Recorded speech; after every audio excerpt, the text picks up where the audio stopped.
She says, "Great, this is so helpful." Then she says to me, "Okay, now your father's ready to talk to you."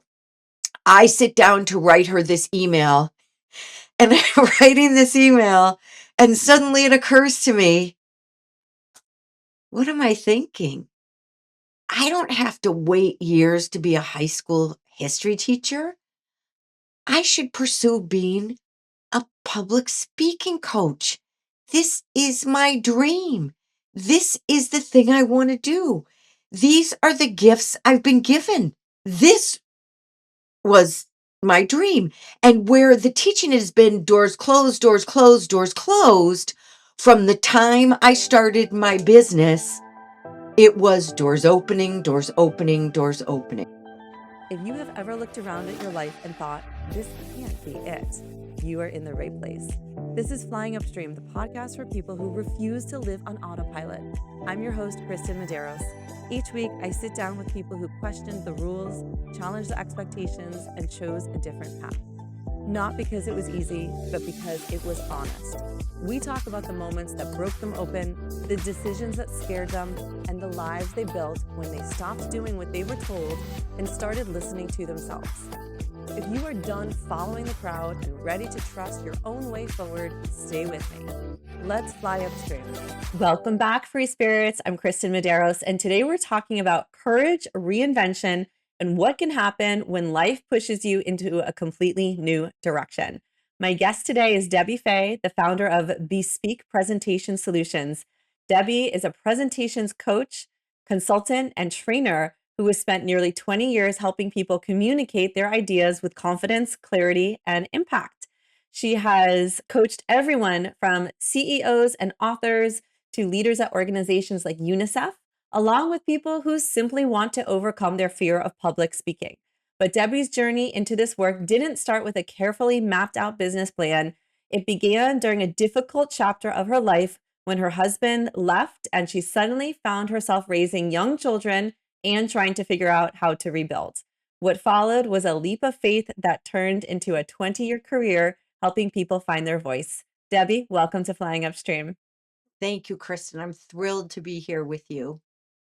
Awesome. Okay, let's start a little earlier in your life. So you've said that performing has been part of who you are for as long as you can remember. What were those early years like growing up with the love of being on stage? My mother used to say that from the time I could walk and talk, I would, if she opened the refrigerator door, I would perform for the light in the refrigerator. So that's embarrassing to say, but I've had a love for theater from my dad, actually. He used to put records on the record player a million years ago and sing and dance around the living room for me before he went to work in the morning. And then I would listen to those same records and I would sing and dance around the living room, and ended up at theater schools, not full time, like after school theater schools, wherever we lived. And also when we would go visit my cousins for our vacations, those were our vacations going to Columbus, Ohio to visit our cousins, would walk in the door to their house and immediately put all of them to work as cast members in The Sound of Music over and over every time. So it's been a part of me my whole life. When my children were in elementary school, I started a talent show there. I was known as the talent show lady at my children's elementary school for 7 years. Another woman and I ran that. So getting people on stage as well as being on stage has been a huge part of my life. Amazing. And it sounds like storytelling and performance were always in your DNA. When did you first realize how much you loved being in front of people? Ugh, I've always loved being in front of people forever.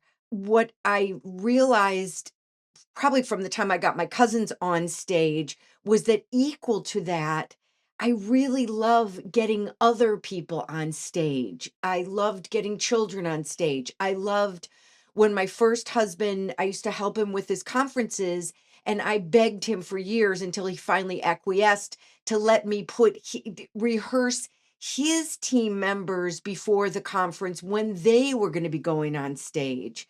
So my love of stage, both getting others on stage and being on it myself have been with me my whole life. That's amazing. And later on in life, though, you imagined a very different path for yourself. You thought you would become a high school teacher.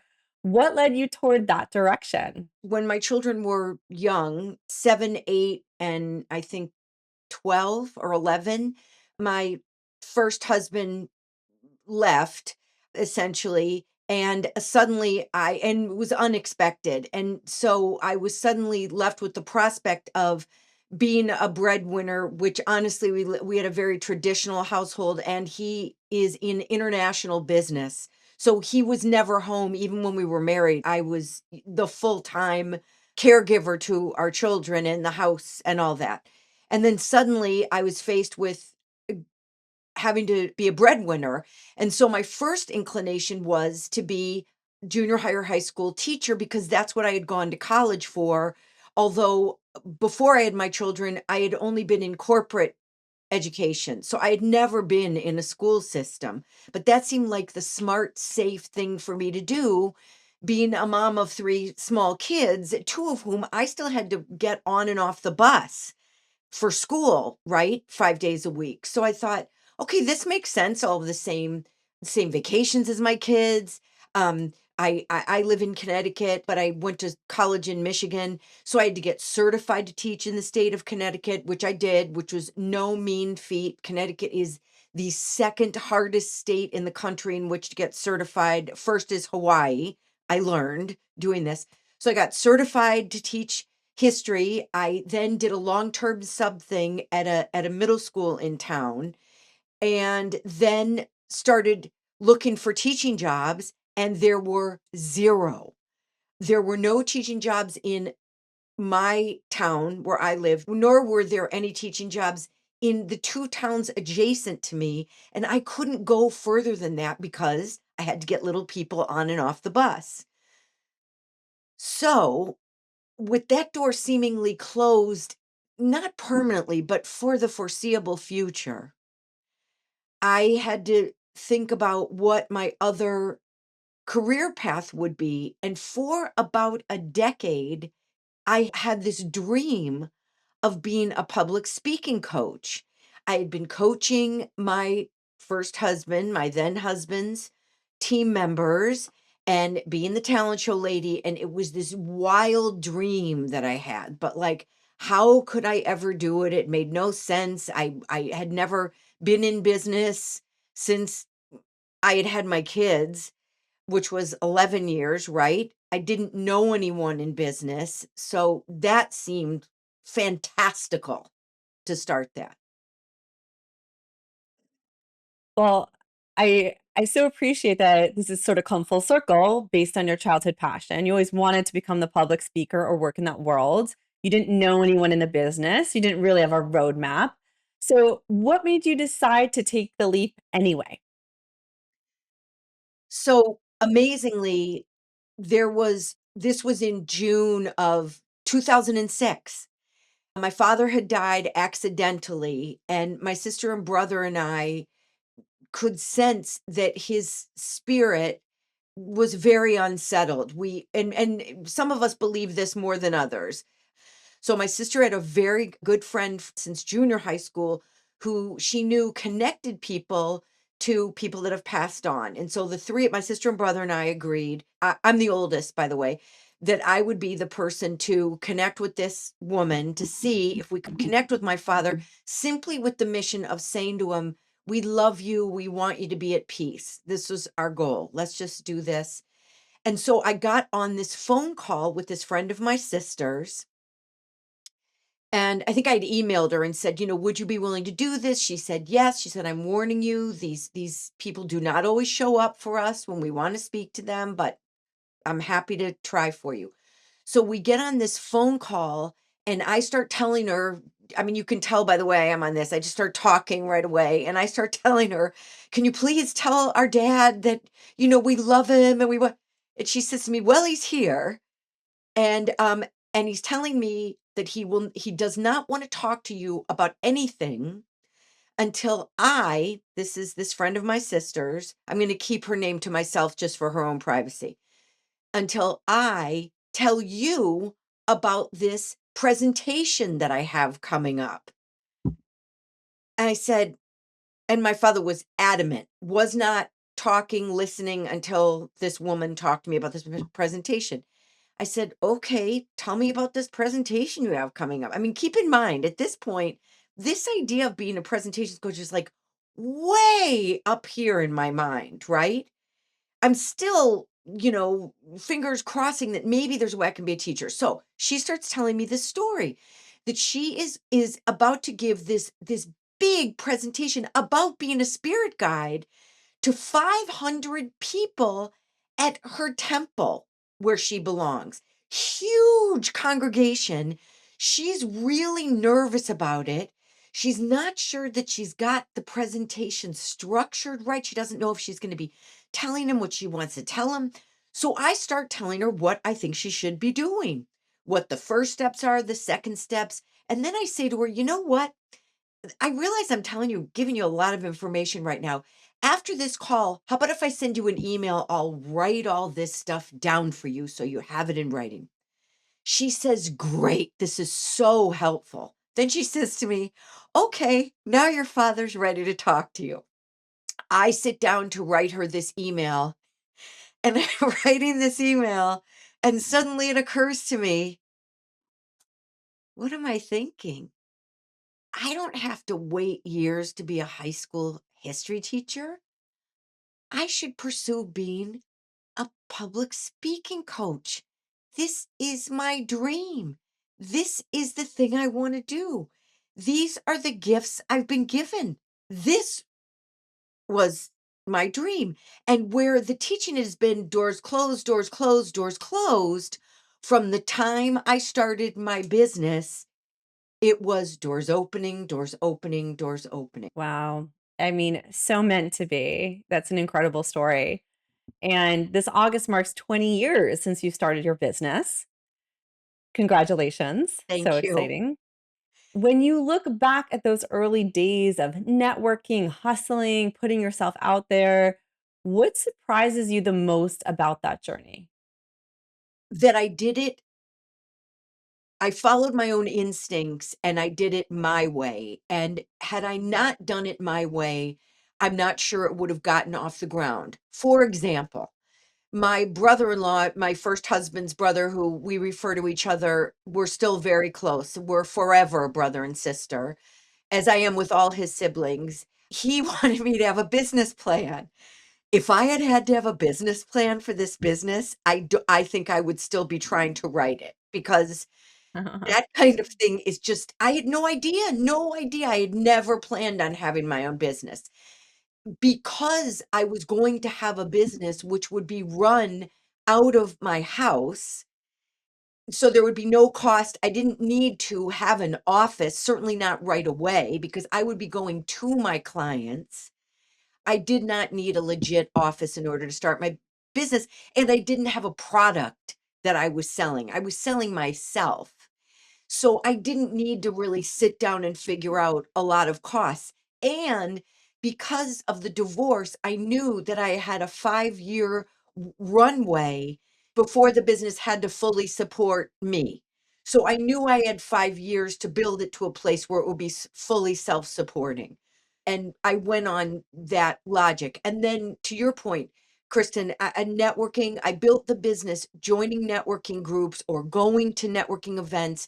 I built myself what I call a road show. I called it Great Presenters and Presentations Separating Fact from Fiction. And it was a 40-minute presentation that I would give anywhere anyone would have me. I mean, I spoke to more Rotary groups than you can imagine, because they have speakers every week. Rotaries are great places to speak, to test something out.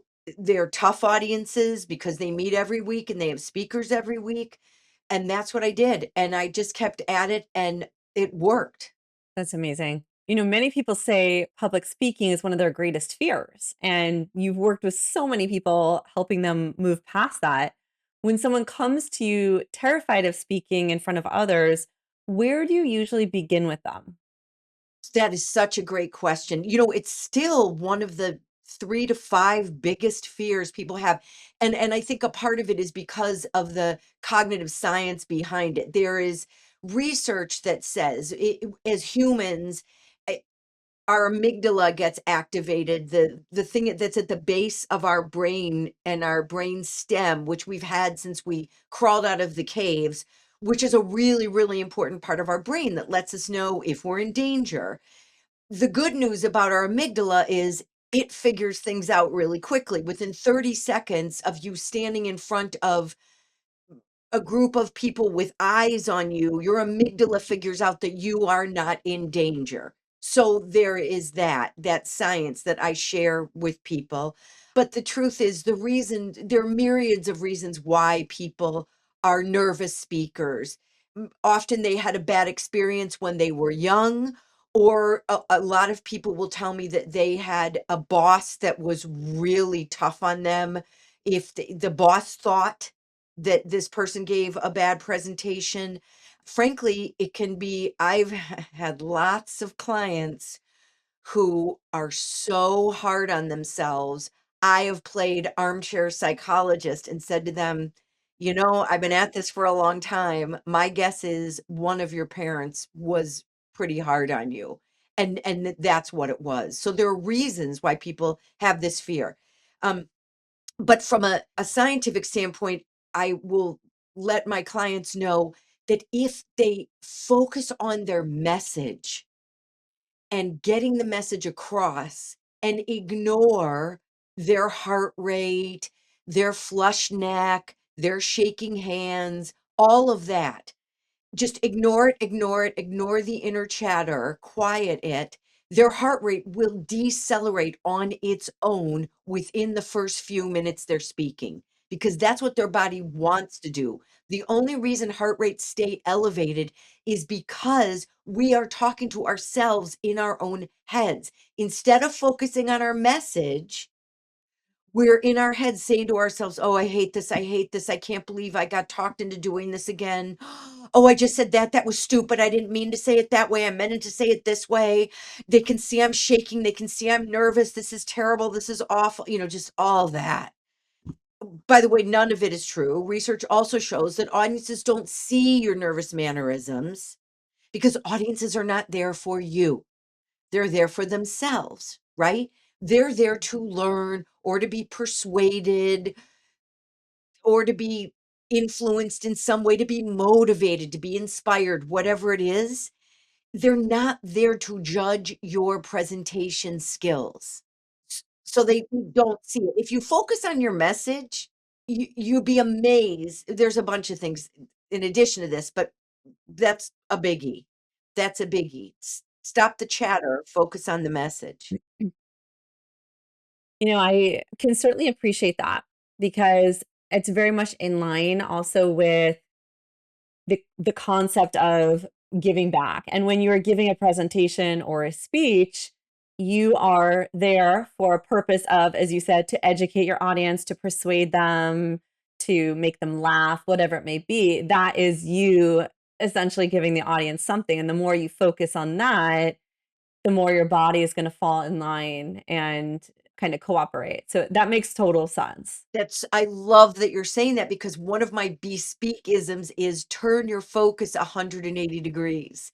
Focus on your audience. It's all about them. And when you're doing that, to your point, that is what puts your mind in the right frame of mind. It lets your body calm down, which is what it wants to do. And then you can fully be present in truly this fantastic moment when you have the opportunity to get your message across. That's why you're there. So you want to take advantage of it. You want to enjoy it. You want to be there for it. And it's for exactly the reason you just said. Yeah. Absolutely. And as part of this, I know that you're also the author of a book called Nail It, which focuses on creating presentations that connect, compel, and convince. What inspired you to write that book? Well, my mother is a published author. she's a historian. She wrote a book about Emma Lazarus, the woman who wrote the poem on the Statue of Liberty, "Give me your tired, your poor, your huddled masses." My mother fell in love with her while my mother was getting her PhD and ended up writing a book about her. So it was an aspiration of mine to write a book, or as I like to say, I always wanted to have my own Dewey Decimal Number. And then my my editor told me, the woman who edited my book told me they don't use Dewey Decimal numbers anymore. I was like, "Oh my God." Aw. Anyway, honestly, Kristen, while I was in my office waiting for the phone to ring, or when I had spare time, I would write. And I would write articles about different kinds of presentation tips and tools. And then I put together a newsletter that would go out once a month as I built up my subscribers, because every time I would give a presentation, I would put half sheets of paper on everyone's seat that gave everyone in the audience an option to invite me to speak at their business or organization, to have a free 30-minute consult, or to sign up for my newsletter, which would go out once a month. All of those articles became incorporated in the book as well, part of the book when I wrote it. And also I wanted it as a reference guide for my clients, for when I do trainings for the attendees. It's a great condensed, concise place to go to for everything that they're learning and things that we don't learn, but that are there for them if they want. Yeah. And Debbie, this has been so eye-opening. And before we wrap up, I want to ask you one final question. If someone listening today has an idea, a message, or a passion they want to share, but they're afraid to put themselves out there, what would you want them to hear? What I want them to know is that an idea that they want to share with others is an idea that is worth sharing. And if they build it appropriately, if they put thought into the construction of it, and to your point, Kristen, that it's a gift, it's an offering to their audience, and if they put it together with that in mind and they rehearse it out loud, they will go out and have a wonderful experience that, depending on what their subject matter is, could be life changing for the people in their audience. So they shouldn't wait. They should absolutely do it. Do not listen to anybody that's dissuading them. Don't close your ears to them, and just put one foot in front of the other and do it. You'll be so glad you did. That's amazing. Debbie, thank you so much for joining us today and sharing your story.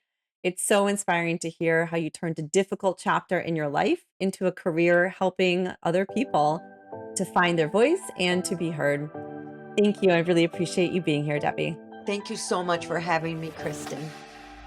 If today's conversation sparked something in you, take a moment to sit with it. You can find more episodes and resources at flyingupstreampodcast.com. And if this show speaks to you, the best way to support it is to subscribe, leave a review, and share it with someone who is ready to question the path they are on. Until next time, keep questioning, keep exploring, and always keep flying upstream.